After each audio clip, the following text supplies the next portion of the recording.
on the NRA. The NRA, you know, to their credit, have been incredibly smart about the way they've gone about organizing. I mean, they've continually sort of ratcheted up the fear over the last 20 years about people coming to take away their guns, right?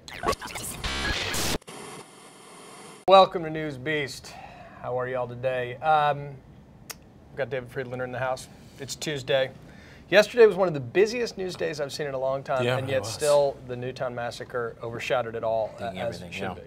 And so we're not going to talk about the longest-serving U.S. Senator dying, Daniel Inouye. We're not going to talk about Tim Scott, the first African-American Republican since Ed Brooke. We're not going to even talk about the fiscal cliff, even though you and I can nerd out about all those things as political reporters. What are we talking about? Because both you and I wrote pieces about the wake of Newtown and the influence of the NRA and the debate on the right, how you keep this momentum, this alleged commitment to start getting serious about our gun laws going.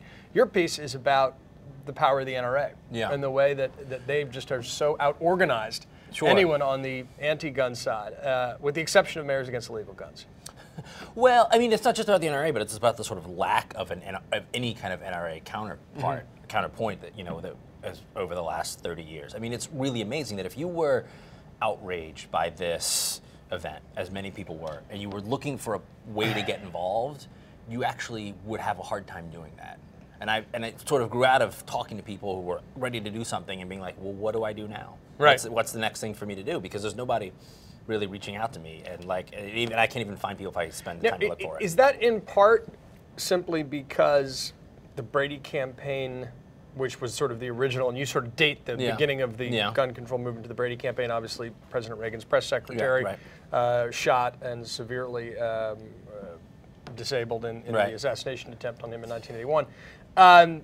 Is that simply because that sort of sucked up all the oxygen, or that gun owners, that conservative populist impulse has more people than gun legislation, which has become almost politically toxic? I think it's because for one thing, like the people who care about guns, or the people who care about gun control, are a smaller group, but they're a much more highly motivated group. It's like the only issue they care about, right? Right. So there aren't a lot of people who only care about gun control, although there may be after this. And so there's been all of this energy on the NRA. The NRA, you know, to their credit, have been incredibly smart about the way they've gone about organizing. I mean, they've continually sort of ratcheted up the fear over the last 20 years about people coming to take away their guns, right? I mean, I've talked to somebody who said every month in the newsletter from the NRA, it's like another thing. It's like even scarier than the one before it, right? And there hasn't been anything like that for the gun control folks who've never been able to sort of generate that kind of energy level. And there's something interesting. I mean, Facebook, NRA's Facebook page was taken down. Right. They were gunning for, no pun intended, or pun intended, I guess, 1.7 million likes. So they've actually retreated from social media in the wake of Newtown. Certainly the NRA-backed senators, with the exception of the Democratic senators who said it now with A ratings, Manchin, Warner, and now Donnelly late last night. There's silence there. Do you think this is a tipping point moment that a group like Mayors Against Illegal Guns could fill that vacuum? Or is that really almost too niche a pitch?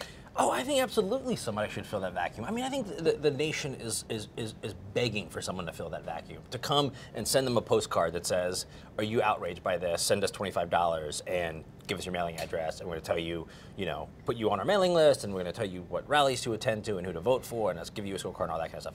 Well, the Mayor Against Legal Guns is an interesting thing. I mean, because that is, as it says, you know, from the very name of the organization, that is like a group kind of for elected officials. I'm not sure there's a lot of entry points in that group. Well, so their new thing is demand a plan, and they are soliciting. They're starting with this. Yeah. So and so there is an attempt to pivot towards something broader. And yesterday it was interesting. They had 9 new mayors sign up, including Tucson and Raleigh, North Carolina, which I thought was interesting. First of all, that Tucson's mayor would wait. You know, that Gabby Giffords shooting wasn't enough. But do you think, I mean, because Mike Bloomberg has notoriously deep pockets, that organization has the potential to be the alternative? They haven't been shy about going up against the NRA.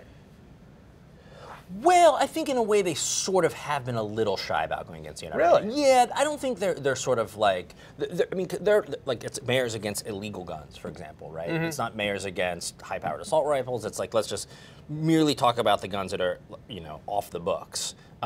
They talk a lot about how many NRA members support them.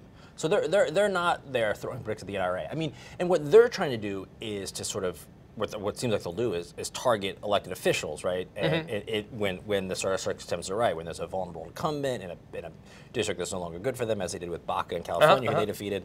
But that's, I mean, I'm interested in how you sort of make the broad-based social movement, which I think is people are anxious for. Well, it'll be interesting to see if they fill that vacuum. Yeah. And it is interesting to see, you know, again, 3 senators, Southern Democrats or conservative Democrats, with A ratings for the NRA, all moving on this issue yesterday towards Dianne Feinstein's bill about assault weapons ban and high-capacity ammunition cartridges. But what was really interesting, I called around to a number of Senate offices on the GOP side, congressional offices.